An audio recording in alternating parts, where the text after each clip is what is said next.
I'm having fun in an EV on a racetrack. The world has gone mad.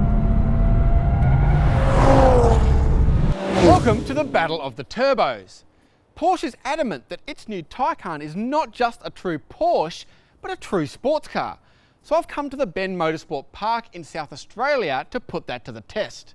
Now we've also brought along a conventional sports car, the new 911 Turbo, to act as a benchmark. The Taycan has big shoes to fill. We'll run straight line figures on each car and then put them on track to compare their behaviour at the limit.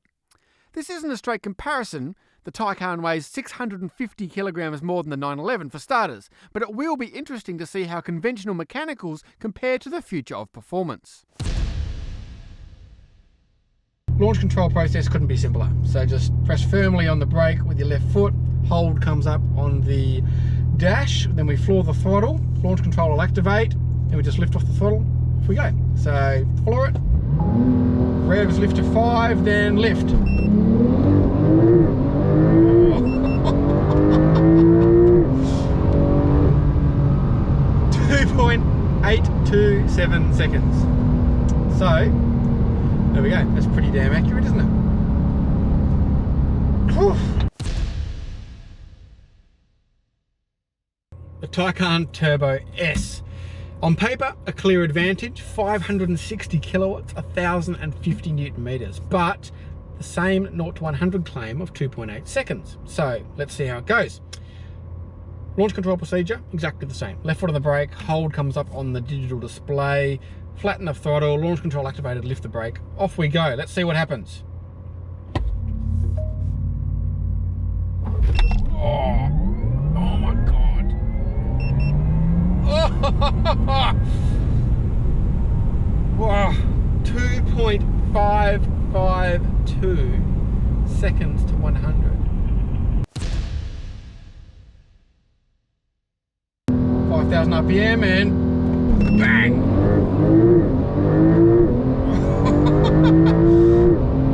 Punch doesn't let up. 180, 190, 200, and we'll lift off. So 9.254 seconds to 200 k's an hour. I mean, it used to be the case that a fast car would be like 10 seconds to 160, like a fast car. Whereas now, 10 seconds to 200 isn't even that quick. It's at 9.254, and this isn't even the Turbo S, it's just a regular turbo.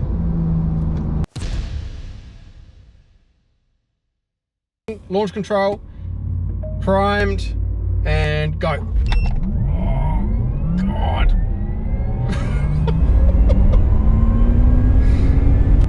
$180, $190, $200. Jeez.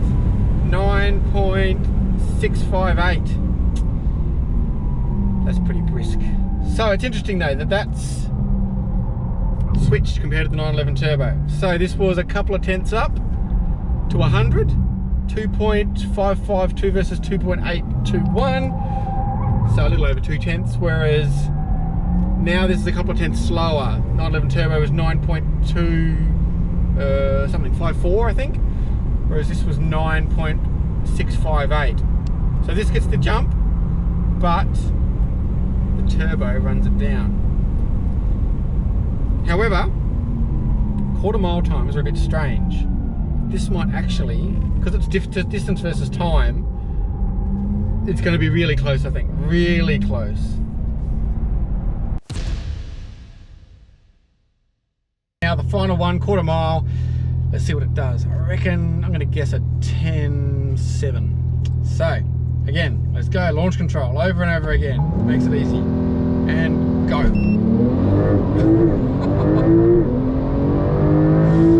The punch of this car is ridiculous.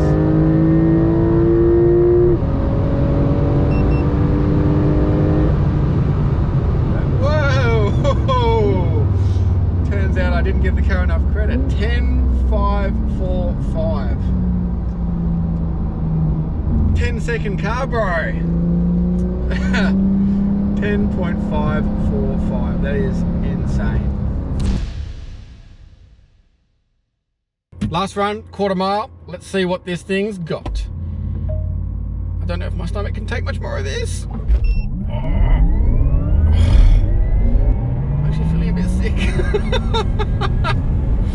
170, 180, 190, 200, 210, 220.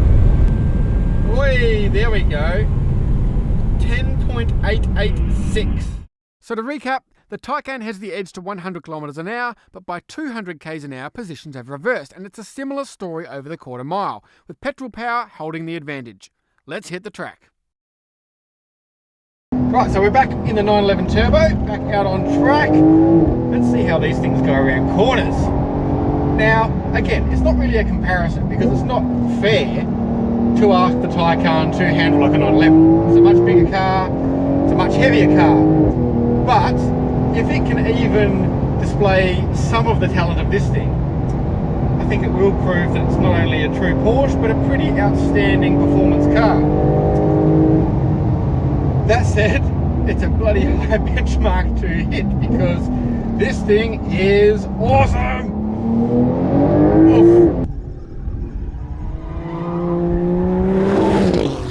The punch out of corners is just ridiculous.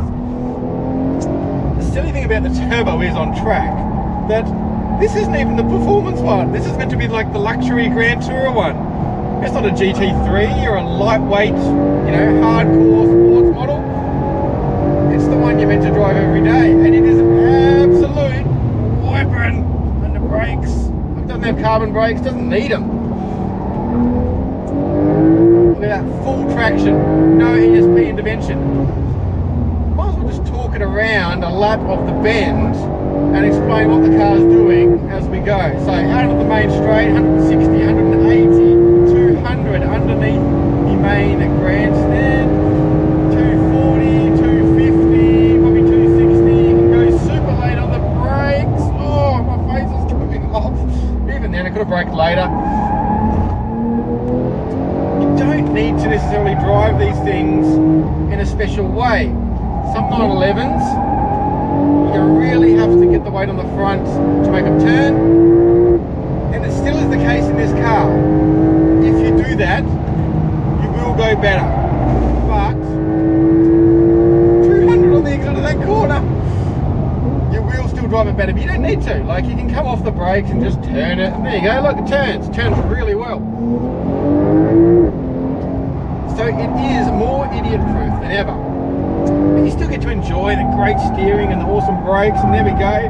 The back comes out a little bit under brakes. There's a wicked circuit as well, which is on the Benz West circuit, which is, I think it's shortest configuration, but it's still an absolute ball to drive. Again, back up to 200. 200 is just a regular feature in this car. I've even got the gearbox in auto, for God's sake, and it's like, you can hear it. It's not doing anything wrong. It's picking exactly the right gear. You can carry more speed through this final corner than you think. Run it out. This is just top shelf dynamics. Like I say, we're on a street tyre. We're just on regular steel brakes. It's not a performance model, but under brakes from 260 down to 90 k's an hour for the first corner. I've even got ESP all the way on. I don't have it in sport mode or anything like that, but it's leaving me completely alone. As you can probably hear, the acceleration of this car is phenomenal. That's 190, we'll bleed off into this fast corner. 180 across the apex, 200 on the exit. God, this thing is fast. There we go, turns and back on the throttle. It's accurate and it's precise, and even though it's heavy, this thing's like 1,600 kilos, doesn't feel its weight. Four-wheel drive system, flat out through the kink, 180 k's an hour again. The four-wheel drive system doesn't pull at all, doesn't get power understeer. If anything, it power oversteers. So it gives you options. You can, on the way into a corner, you can keep it neutral, you can carry some brake to edge the rear wide, and then once you're in the middle of the corner, you can feed the throttle in to keep total traction, give it a bit more throttle to promote some oversteer. It just gives you options, and that's the sign of a great performance car. You can can drive in a multitude of ways, and it gives you options of how you can drive it rather than imposing on you how it wants to be driven. Alright. So, as much fun as I'm having here, and I could do this for the rest of my life, we better swap into the Taycan.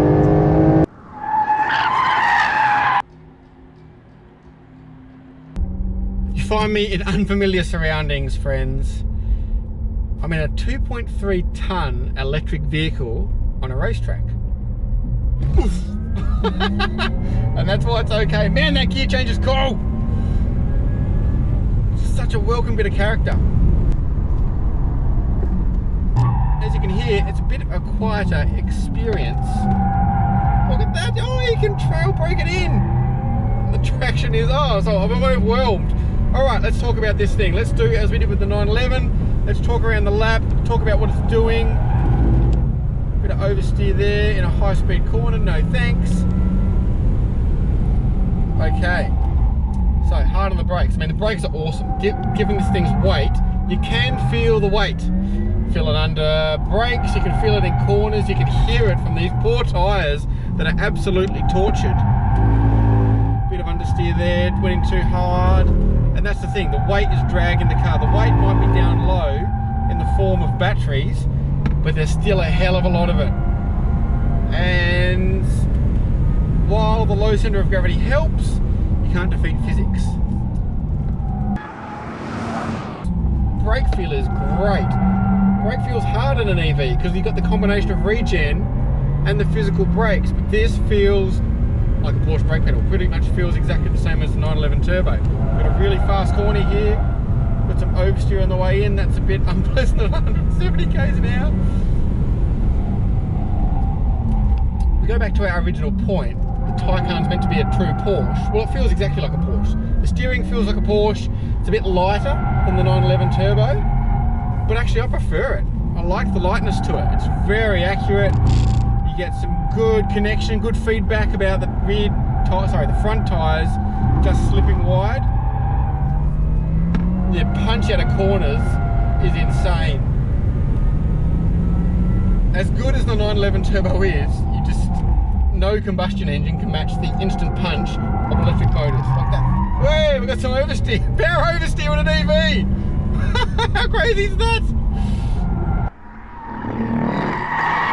Despite the weight and maybe the tyre issues, this thing is not out of its depth whatsoever. You can play with it. That's what you might not expect. You can play with the chassis balance. We'll turn this in early. Oh, there's a lot of weight in a fast corner. You've got stuff to do. It's actually easier to drive this thing on a racetrack, I think, than on the public road. Because on the public road, you don't have markers. In a racetrack, I've got braking markers, I've got apexes to hit with ripple strips, so I can kind of drive it point to point and manage that. Whereas on the road, you don't have that. You don't have any sort of speed perception other than the speedo itself as to how fast you're going. No gears to change, no noise that really gives you reference points. So it can be hard to judge how fast you can go into a corner, whereas on the track, I know if I brake at the 100 metre mark, I'll make the corner. I'll turn in, I can hear the tyres start to squeal, so there's no point going beyond that. Get some oversteer on the exit. It feels just like the 911 Turbo. The actual way it behaves, even though it's an entirely different drive system, there's actually no physical connection between the front wheels and the rear wheels. But it feels exactly the same. You've got a bit more push because, it's a heavier car. But then if I put the throttle on here, look at that, I get oversteer. The rear wants to come around and help me point out of a corner. So just like in the 911 Turbo, I've got options. Yes, the 911 Turbo is more fun. I've got cool noises, I've got gears to change, I've got less weight. It's not a light car, the 911 Turbo, but I've still got like 600, 700 kilos less to manage. Tyre helps that, it's got less to, it's easier on the tyres, it's easier on the brakes. But, if someone gave me, as they have today, a Taycan and a racetrack to play with, lots of fun. I haven't turned the ESP all the way off because, we're told not to, and that's fine, I respect that. It's in sport mode at the moment, which gives me plenty of latitude, basically, so I get really out of shape. But it would be interesting to have this thing like on a skid pan or a tight corner and see if it would actually do skids. I suspect it probably would. Look at that, it just floats the rear in and then heaps of traction on the way out. 120, 30, 40, 50, 60, 170, 180, 190. On the brakes a little bit of this turn. I've got a bit of oversteer mid-corner. Punch it out 170, 80, 90, 200. Hard on the brakes again. Bit of ABS, takes a lot of stopping, but we've got to the apex. And then we get a boot full. We get a big dose of oversteer. How fun's this? Oh man. So, is this thing a true Porsche? Well, it's entertaining to drive, it's super fast, and it works on a racetrack. So I'd say yes, the Taycan Turbo S definitely is a true Porsche. Is it a sports car? I don't know if it's a sports car, but what it is super impressive. Oof. Ah man, what a ride.